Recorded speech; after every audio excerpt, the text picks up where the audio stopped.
Mr. Pascual is also here. Sino pa yung mga kaibigan natin? Mr. Bonmonte. Isali mo na rin ako. Sige, kasi magkasama na kami dito. Kaibigan ko si Art. Ano ba? Oh, si Governor El Rey. Ito, kakampi mo to. Lito Manayo. Ako na lang ang titingin para sa inyo, Mayor. Alam mo, Grace, you started to practice yun. Kasi yung hindi ninyo natatawag na yung acknowledge yung presence, wala na sa iyo. It's okay, pagbibigay lang galang naman. Mr. Wallace, wala na tayo pag-usapan, may joke pa kayo? Kaya nga, kung gusto may patindig-tindig kami dito na, Ito bang joke natin, sir? Kumanta na lang tayo, sabi ninyo kanina. sabi ko sa airport, gusto mo ibento mo? Sige po, kayo naman yung may experience. Bakit wala itong buwan?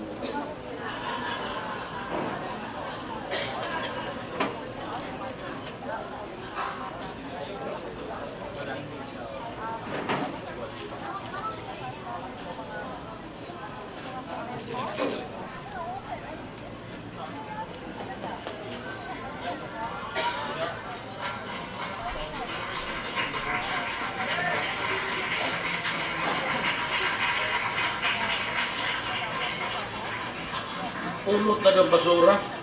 Pakpak ng pakpak kayo dyan.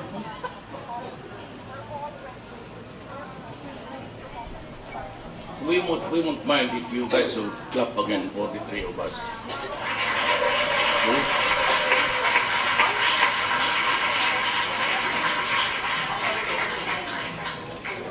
Ikaw, Mara, I suggest punta tayong tatlo doon. Lupot lang, anak, puntahan natin. Galing ka man doon. Tanongin natin. Kausapin natin. Ay, totoo. Ano ba? Isi, origin natin. Pinirot. Hindi ko alam. Sinabihan lang ako na magantay, natatawagin ako. We'll tell you the truth. Pero nung nadinig ko nandito na kayo, naunahan ako ng dalawa. Lumabas na rin ako. Baka mahuli ka. Sabihin na natin, Mayor, bakit? Ano yun? So, bumpukin natin. Ayun, tara. Tara na.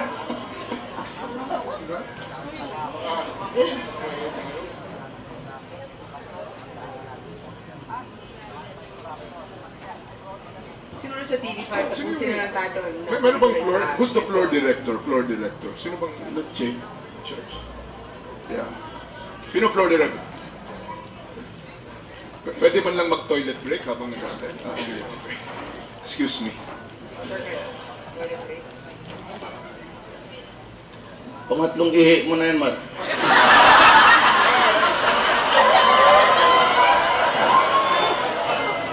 Pagka gano'n, na-nervous pa niya.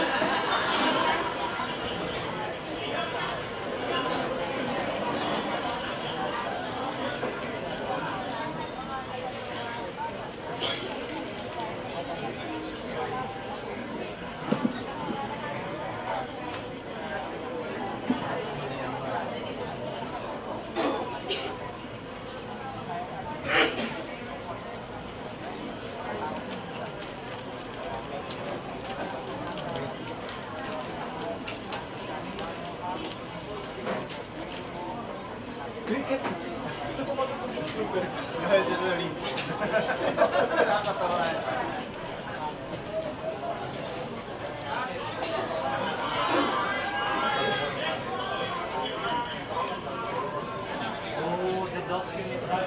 Why don't you ask the questions and we'll just answer? Open forum style.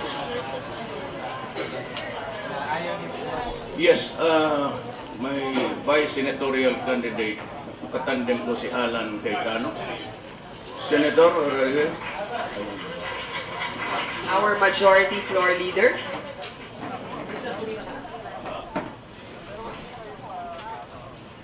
sinong katabi mo, Alan? Si ano? Si Mara. Ay! Si Sandra.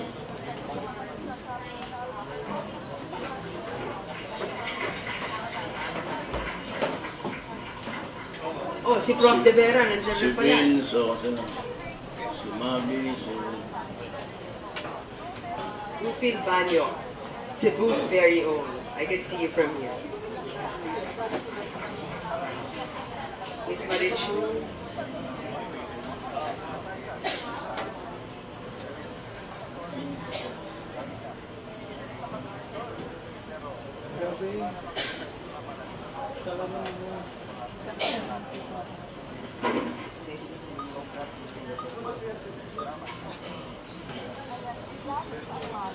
Babak masyado yung paypay mo. Lumalaki na yung braso mo, ma'am. Mainit ba?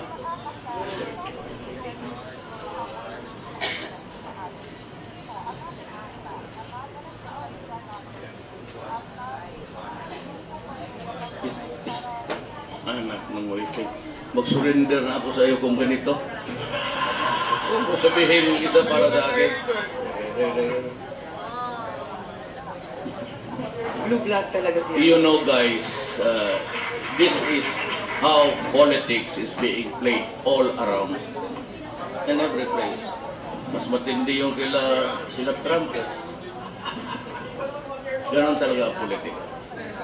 Kaya lang alam mo, suntukan ko yung politika, ganon na yan. After that, I've been for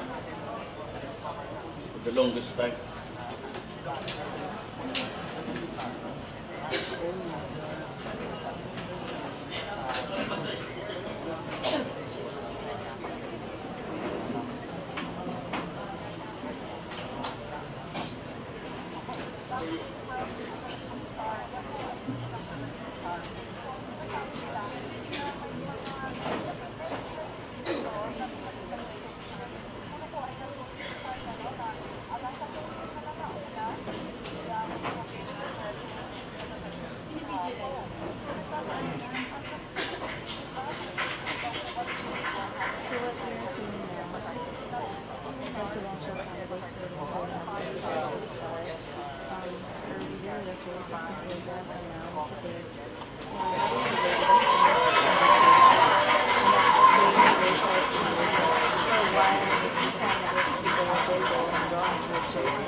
About each other. Now it seems that AI is trying to do right. They're still waiting for their announcement.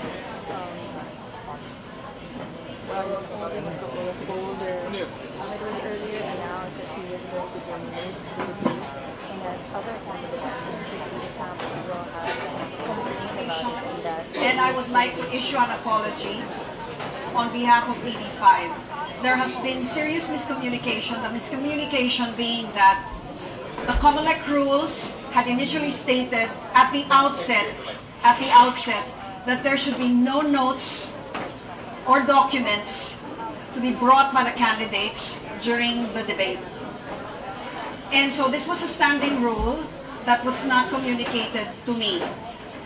And about 4 or 5 days before this debate today, Congressman Toby called me up to ask whether the VP could bring notes. And in my earnest desire to make sure that all the candidates would be present, and not thinking that there was such a rule, I did say, I think so, of course. After which I had asked whether there was any rule on that, and I was not told that there was a rule. But now Chairman Andy Bautista has said that this was a rule from the get-go. Because of this, all the other candidates, particularly Secretary Mar, has expressed his very strong protest against the violation of this rule. The VP, of course, has said that he is already prepared based on my statement that it would be allowed. That was the reason for the impasse. Now, the VP has stepped forward with his notes, and I'm just going to have to turn over the mic to Governor John Vic Remulla. He will be the one to explain the VP side. May I have a mic here, please?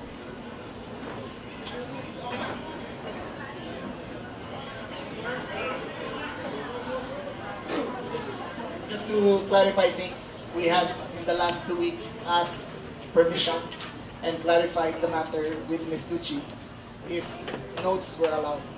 And she did confirm that notes were allowed. So the VP had practiced in the last 2 weeks under the assumption and under the diligence of the team to clarify with her.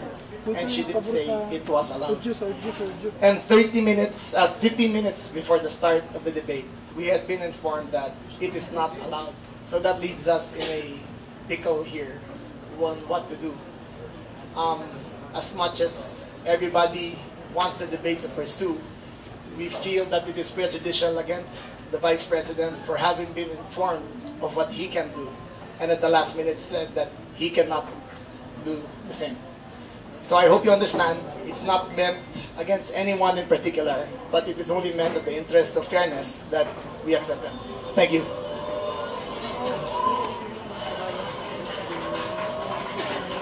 With all humility and with all due respect, I will now have to ask for an apology from all of the candidates. But at this point, we're just going to have to move on with the debates. But I will have to ask for the permission of the 3 other candidates if they will allow the VP to carry his notes through the debate. Secretary Mar. Okay. Senator Poe. Yes, go ahead. I think let me speak. Let me speak. May we hear the secretary, please? We are here as your guests. Inibita po ninyo kami rito. Sinabihan nyo kami, ito ang mga patakaran. Itong mga patakaran na ito ay sinang-ayunan. Hindi lang na sinang-ayunan, ito ay nagmula sa COMELEC mismo. Nagmula ito sa Cagayan de Oro 1 month ago. 3-4 na meeting ang naganap sa pagitan ng lahat ng mga representatives ng mga kandidato. At no time, in fact, not only at no time was it said na magbabago ang rules, inulit doon na no notes ang pag-uusap. I think that the COMELEC will confirm that. Is that, can we get a definitive statement from Chairman Bautista? What are the rules? This is being held under the auspices of the COMELEC. Alam mo, hindi ito yung kodigo o hindi. Ang issue dito, are we a rules-based society or not? May patakaran ba tayo o hindi? Ayun lang yun eh. Di ba? Excuse me. I have the mic, sir. Excuse me. Kaya para sa akin, sundin lang natin kung ano ang patakaran ng COMELEC, ng proseso nitong mga debate na ito. That's my 2 cents worth. Salamat po, Secretary Mar. Senator Poe, may I was about to say, Luchi. I'm sorry. Sige, Maran. Ladies, Sir, go ahead because he I spoke was going to about ask you. I all think the he can reply. candidates, yes, about the reaction. alam mo, firstly, yung auspices, it is as if ito is controlled only by COMELEC. Hindi ho ito. This is a joint venture. Kaya ho ito, makakadesisyon ho pareho. Hindi ho ang COMELEC lang ang magmamando. At gusto ko lang malaman, ano ba ho ang diferensya? Sila ho naghanda ng walang notes. Ako, dahil sa hindi naniniwala naman kami na pwede. Biyernes pa ho ako nandito. Nag-mail na ho ako mga dokumento na gusto kong ipakita.